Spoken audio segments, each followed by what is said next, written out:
seguinte, a mulher ela pode engravidar sem estar menstruando? Isso. Isso é uma pergunta boa, porque, por exemplo, mulheres às vezes que utilizam hormônios, já que a gente falou um pouquinho de hormônios mais cedo. Às vezes a mulher usou uma oxandrolona, ela parou de menstruar, mas ela não parou de ovular.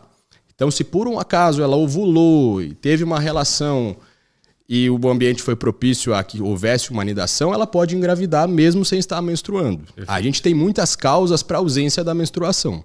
Então, em alguns momentos, em determinadas causas para ausência de menstruação, a mulher pode engravidar, em outras não. De meninas jovens que às vezes têm sua primeira menstruação aos 9, aos 10 anos. E não fala com o pai. E não fala e tudo mais. Então, assim, tabu. Uma coisa importantíssima, eu tenho aquele livro de endocrinologia feminina também, o que acontece? O eixo hormonal da mulher, ele amadurece mesmo de fato aos 16, 18 anos. Então, é uma coisa muito comum, a gente vai acabar falando de SOP, Síndrome dos Ovários Policísticos, né? Tem muitos diagnósticos errados de síndrome dos ovários policísticos que são feitos em meninas adolescentes porque elas não amadureceram o eixo e aquele ciclo não estava regular ainda. E coincidiu com alguma acne da adolescência e fecha um critério para SOP.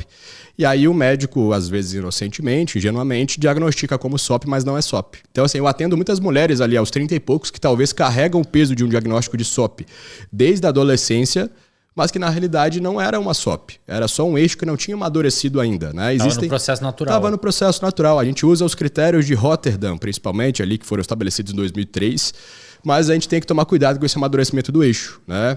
Então, assim, coisas que a mulher jovem que começou a menstruar e talvez não tenha condição de consultar um médico, às vezes talvez só o atendimento primário. Uma coisa mais importante, Wesley, é o seguinte. Acho que o sangramento uterino é normal. Tem mulheres que naturalmente vão ter inúmeros fatores que vão contribuir para que eu tenha esse tecido aqui proliferando demais, descamando demais ou de forma irregular, e elas sofrem com muito sangramento, né?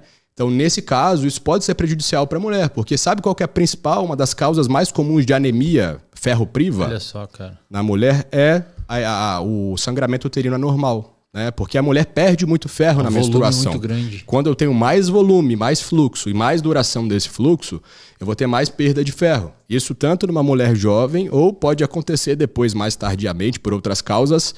E às vezes a mulher está sofrendo de fraqueza nas unhas, a pele está um pouco ruim, está tendo queda de cabelo, e muitas vezes pode até ser por uma falta de um micronutriente, como ferro, entendeu? Então a menina, a mulher que está assistindo aqui e menstrua demais, pode ficar atenta um pouco mais a esses eventuais sintomas de fraqueza. Pode e deve ficar atenta, porque muitas vezes ela vai achar que é hormonal, mas na realidade ela está com uma hemoglobina mais baixa, está com uma anemia ferropriva, uma ferritina baixinha, né? E aí nesse caso, você às vezes fazendo a correção disso, ela vai melhorar um pouco. Se é uma mulher, por exemplo, que pratica esportes, e aí eu já vou fazer um link de uma crítica que eu faço.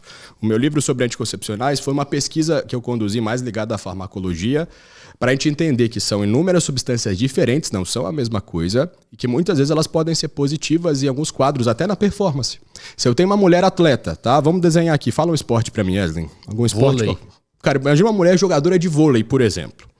Ela tá indo pro alto nível. Começou a jogar no colégio ali, high school, o que for, e de repente essa menina tá tendo sangramentos muito intensos, muito volumosos, e ela começa a ter talvez uma não recuperação tão boa, uma fadiga precoce durante os treinos e os jogos.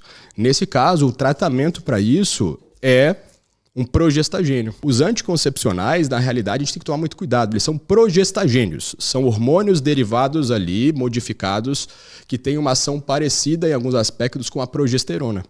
Então, eles seguram esse tecido, de certa forma, mantêm ele mais íntegro, para que ele não descame. Então, é um dos tratamentos para o sangramento excessivo. Olha só. Pode ser um anticoncepcional? Pode. Mas daí a mulher continua menstruando, mas menos, numa dose... Depende.